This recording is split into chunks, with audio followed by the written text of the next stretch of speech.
Howdy friends, what's going on?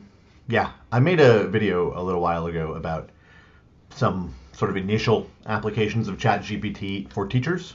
And since then, ChatGPT has gotten a whole lot more popular in all spheres. And in education, there's kind of like two competing camps, which is always pretty much how education goes. You got one group that's like, this is awesome, we should use this. You've got one group that's like, we should ban it. Like, I think New York City Department of Ed has banned ChatGPT on all of their computers or something, and that's a ridiculously terrible idea. But beside the point, I've been playing around with it a little bit more over that period of time, a couple of months, and recently I've been playing with it specifically around generating assessment items for various purposes in my class, mostly for formative assessments, but also possibly for summatives.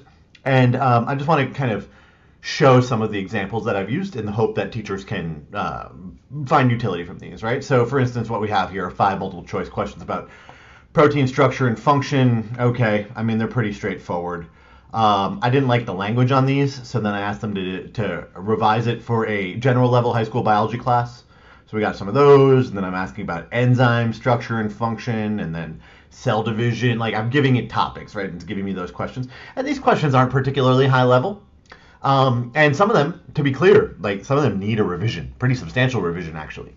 Some of them just aren't really appropriate for my class, but that's okay because it takes ChatGPT 30 seconds to spit these out, and it takes me a lot less time to go through them and revise them than it would to go and track them down from other sources, etc., etc. You can see I really start to get more dialed in here, right? 10 short answer questions for protein structure and function.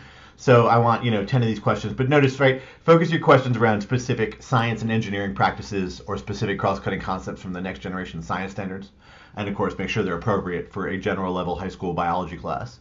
And so it starts to do that, and it gives me the science and engineering practice that it feels the question is connected to. Of course, it doesn't feel anything, right? But the model is saying the question is connected to, or the cross-cutting concept. So that started me kind of going down a different kind of a rabbit hole here. And so I started to play around with some other things, right? 10 short answer questions, kind of the same idea. I wanted to get those out. Then we go into a place of maybe there wasn't anything from that session. Maybe ChatGPT has just crashed, right? I want 10 genetics problems. The funny thing about these problems is that they are not in and of themselves sufficient. I would need to edit them quite a bit, but they certainly gave me a good place to start, right? And then I figured, what if I just fed it the standard name from the NGSS and told it like, right, so here's LS3-1, heredity, inheritance, and variation of traits. And I want the question to require the use of a science practice and a cross-cutting concept, and I asked it to explain why it requires that. And so it gives me some of those, right? 3 of them there. And you can see like design and conduct a controlled experiment to investigate the effect of a specific environmental factor on the expression of a genetic trait in a model organism. That's kind of an interesting question. I kind of like that one, right? And it's connected to planning and carrying out investigations, and involves a cross-cutting concept, cause and effect, which really started me down a different kind of a rabbit hole, right?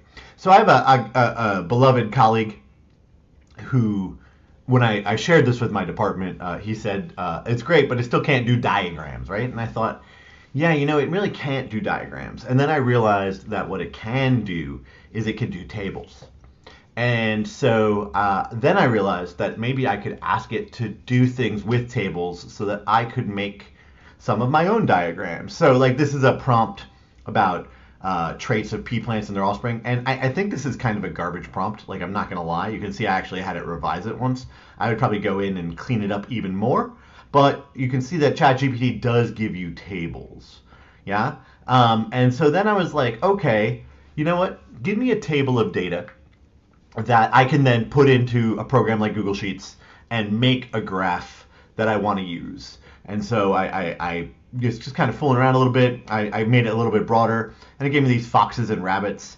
And it wasn't particularly interesting, and they were super round numbers, which I didn't really love.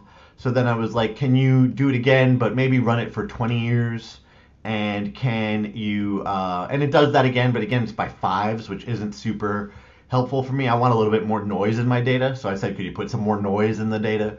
And so now we've got the same kind of thing, but now the numbers are a little bit more irregular. So they look a little bit more realistic. Now, obviously, I can go and actually get real data, right? I can do that. I'm a big boy. But that can be hard to do sometimes. And it can be hard to clean it up, etc. And so I was kind of playing around with this. I was asking it to do some math stuff, etc. And finally, where I got to was I got to like, what if another colleague of mine was like, well, I usually write my functions in R, and so I was like, okay, can you spit out R, right? Like the R code I could use to generate the same kind of graph, right? So here I'm asking it to do the same kind of thing, predators and prey, but in R, and so I can just copy that and throw it into RStudio, and it was generating graphs. They were a little bit wacky, but they were just like too noisy almost. But I feel like I could probably refine it a little bit further, and just keep telling it what I want, right? It was making the number of the species go below 0. So I was like, no, that's not going to work, right? When it gets to 0, just keep it. It can't go below 0, etc. Sort of the best example that I finally got to was this, right? Write an item that's appropriate for an NGSS aligned biology course that deals with trophic cascades. Students should have to interpret a graph showing how many rows it has. It says, I know I can't make a graph, so give me data that I can put into a spreadsheet so I can make the graph locally on my end to include the graph in that item. The first one is, again, very round numbers. And also, we'll pause for 1 second. I'll point out, it doesn't make a lot of trophic cascadey kinds of sense, but that's okay. So then do it again, but make it less regular. I also didn't love the fact that these were still round numbers by 1,000, so I was like, put in some decimals. And so it did that. And so I threw that version into Google Sheets, and then I just made a graph of it in the simplest possible way, right? I just selected everything and then clicked the Explore button down here. And I was like, oh yeah, that's the graph I'm looking for. And so then I added it in here. And so now I have this graph that I can manipulate. And I can go in and I can dial these things in because they don't make a tremendous amount of sense at current, right? When the number of predators is high, the number of herbivores is low, the plant population is just steadily decreasing. So I would need to go in and just futz around with that a little bit, but I feel like I can probably do that pretty easily with a couple of spreadsheet functions that I can throw in here, etc. And then I asked it to give me some prompts, and it gave me some prompts, and I kept trying to ask it to give me tables that made sense, trying to explain the rules of trophic cascades, etc., trying to functionally teach it, but it didn't really work so well, but that's okay. So I took that graph, and yeah, I freely admit that graph needs a revise, and then I took the items that it gave me around them, and I don't think that these are terrible items at all. Like, I think if I revised that graph and cleaned it up and made it a little bit more sense making, and obviously put labels on it and so on, and then gave it these prompts, probably not the draw a graph prompt because that's already been done, but I could certainly give the table and have students do that if I wanted. We're getting to a place where I have a hard time seeing why I would want to go to other sources for prompts and for questions and for things to use with my students. Now, I certainly need to look at these things when they come out and revise them, use my expertise, etc. But that's okay, right? That's what I'm paid to do as the teacher. But this kind of thing just really, really frees up time and generates just so much stuff to pull from that I wouldn't be able to do easily otherwise without paying for some sort of product that I don't actually feel is that much better than what I can get out of ChatGPT. So I figured I would pass that along in case that's helpful for anybody. And yeah, if you're using ChatGPT to do interesting teacher things on your end, I would love to know more about it. I'd love to know what the prompts are. Like, how are we designing our prompts, or engineering our prompts, so that we're getting out of the machine what we want? Hope that's helpful. If it's not, that's okay. Thanks for watching. Take it easy.